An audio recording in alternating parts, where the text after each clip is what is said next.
En se mettant à manger sans gluten, beaucoup de personnes témoignent d'une amélioration de leur santé et de leur confort digestif. Mais que valent vraiment les produits dits sans gluten? On va voir ensemble s'ils sont bénéfiques ou plutôt mauvais pour la santé. Alors le gluten, c'est une protéine qu'on trouve dans le blé, mais aussi dans le seigle, dans l'orge ou dans l'avoine, et il donne son élasticité au pain. Il sert de liant et de texturant aux aliments. Alors on va en trouver dans un bon nombre de produits que l'on consomme quotidiennement, les pains j'ai mentionné, mais aussi des viennoiseries, des biscuits, des pâtes, ou encore dans la bière, dans la charcuterie, dans de nombreux plats industriels et même dans certaines sauces et dans certains bonbons. Alors si on veut manger sans gluten, on est souvent tenté de consommer des aliments industriels qui ressemblent aux aliments avec gluten mais qui n'en contiennent pas. Il y a notamment des pâtes, du pain, des pizzas ou encore des biscuits sans gluten. Aujourd'hui, presque tout a sa version sans gluten. Alors beaucoup de mes patients achètent avec confiance ces aliments en étant certains que sans gluten, ça signifie aussi bon pour la santé. Le problème, c'est qu'il y a confusion et notamment sur l'emballage parce que la mention sans gluten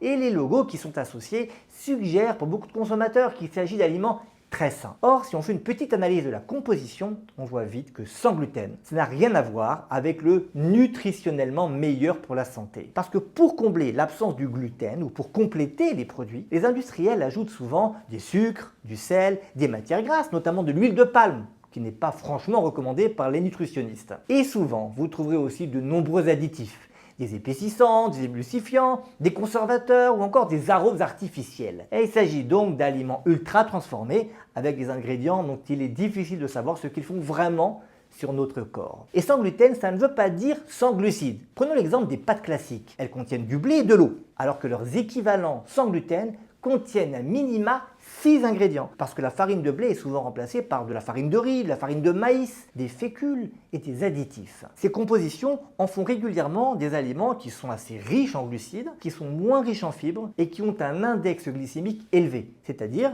qu'ils font monter la glycémie de façon importante. Et c'est la même chose avec les pains de mie ou encore les pâtes à tarte sans gluten qui apportent en moyenne 3 fois moins de protéines que leurs équivalents avec gluten. Alors si vous devez manger sans gluten à tout prix, pour des raisons de santé, par exemple si vous êtes allergique au gluten ou si vous avez la maladie cœliaque, alors ces produits sont bien utiles pour remplacer au moins de temps en temps ce qui vous est interdit. Si vous supprimez le gluten pour d'autres raisons, c'est bien sûr un choix qui se comprend, mais si c'est pour manger plus sainement, alors attention, ne vous fiez pas uniquement à la mention sans gluten sur l'emballage. Regardez bien la composition, tout comme vous le feriez pour un produit avec gluten.